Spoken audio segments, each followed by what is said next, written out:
Hello everyone, I am Ayush. How Today I learned how to slice string. So let's start. My first step is make the string, and my string name is X and my character is Ayush.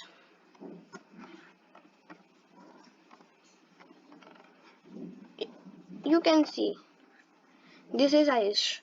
I print this is Ayu. So I write in X square bracket colon and -2. You can see this is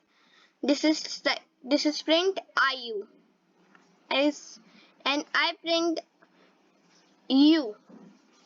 So I write X square bracket colon colon -2 and 1 U. You can see this is printed U. Thank you.